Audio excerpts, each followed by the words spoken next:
What is going on, gents? It's R.P.M. here, coming at you with another episode of Hockey Mask Time. Now, before I get started, let us bow our heads and recite the HMT motto, shall we? A man will only take so much disrespect, and it's only a matter of time before he finally decides today's the day. Boy, I tell you, the termination train is never, ever gonna have a shortage of souls and tickets that are gonna get punched. Oh yeah, gentlemen, we all know this is a well that will never run dry. Now let's get into the article that was published on the 20th of October. Man turns himself in, admits to shooting and offlining his wife in Dodge City. Dodge City.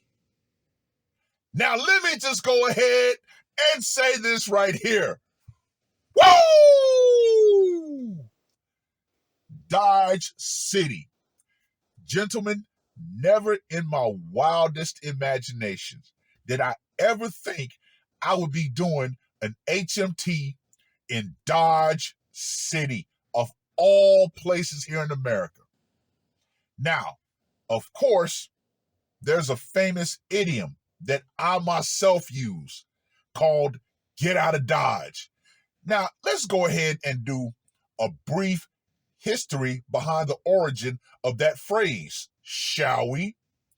The phrase get out of Dodge originated from Dodge City, Kansas, a lawless and dangerous cattle town in the 1870s.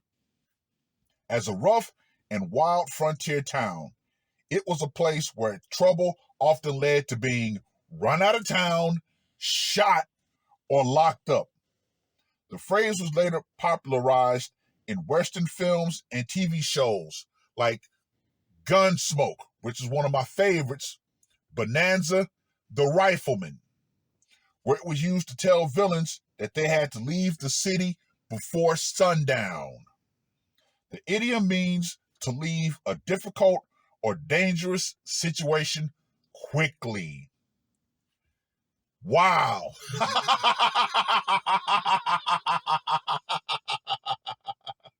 But yeah. When you look at Dodge City, when you look at the history of it, man, it was definitely one of those towns where they said, yep, you need to get the hell up out of here before sundown or your ass is getting shot the hell up.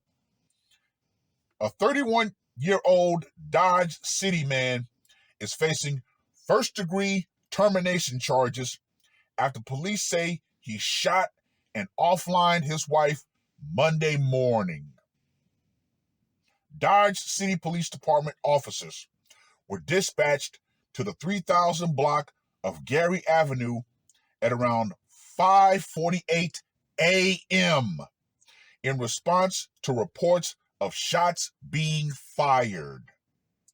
When officers arrived in the area, the suspect, Israel Esquivel Ibarra, approached officers at the police department and said he had just shot his wife.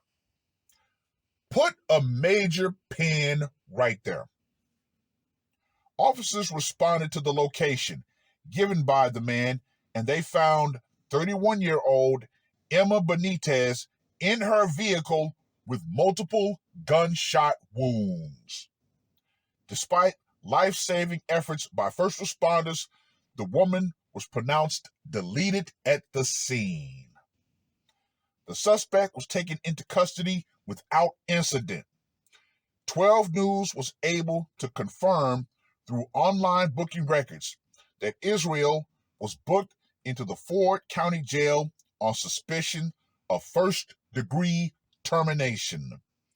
A criminal case will be submitted to the Ford County Attorney's Office for prosecution.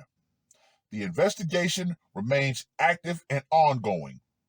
Police further said the details may be released at a later time. Well.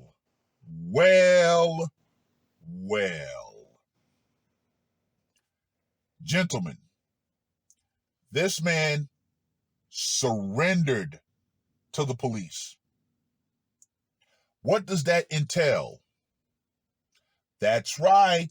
That entails a man who was resigned to his fate. He didn't try to run. He didn't try to hide. He did the deed. He put the mask on and said, okay, yep, I did it. I shot her. That is a man that was definitely at the end of his rope. He had all but said, you know what? I'm done. What more do I need to say about this one, gentlemen? Honestly and truly, what more do I need to say? Anyway, let's get to that scorecard, shall we? Gentlemen, I think for this particular HMT, because of the location, because of the city, I'm going to go ahead and just give this one a flat 100. Anything less would be disrespectful to the city of Dodge. I think we can all be in agreement on that one. Yeah, this city is too damn famous not to get a good score. And the fact that we use the phrase, get out of Dodge, yeah. But one has to circle back and ask the grand question, why did he do it? Why? Something drove this man so over the edge that he waited until his wife was in her car. Maybe she was trying to get out of Dodge, but he was like, nah. I'm going to uphold the legacy of Dodge City, and your ass going to get shot the fuck up. But why? Gentlemen, this goes back to what I always say. You never know what's going on behind closed marital doors. Especially for a man to offline his wife and then go directly to the police. Yeah, there was definitely something going on behind those closed marital doors. But hey, you know what? Maybe he'll say why he did what he did. Or maybe he's just going to say, you know what? Fuck it. I've joined the 3 Hots and a Cot retirement club. I'm going to live the rest of my life, even though I'm behind bars, in relative bliss and peace. Well, I've rambled on long enough. Read the short article. Let me know what you guys think. And once again, to you women out there who believe that you can push a man beyond his line and think that that man is not going to respond eventually, you better understand this, ladies, and you better understand this crystally damn clear.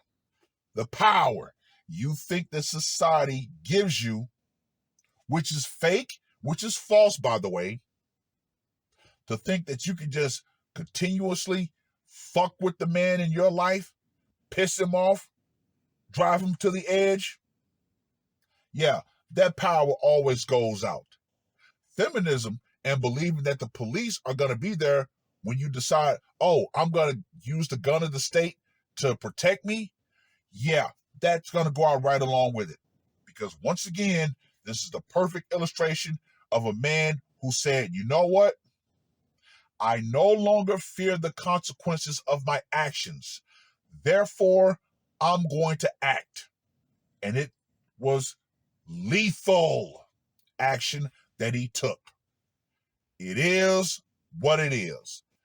That's all I got to say for this one. RPM, I am out. Woke up, murder on my mind, yeah. Losing all my hope, yeah. I'ma do the crime, yeah. Fuck the red or blue, I'ma take the black pill, yeah. Fuck the red or blue, I'ma take the black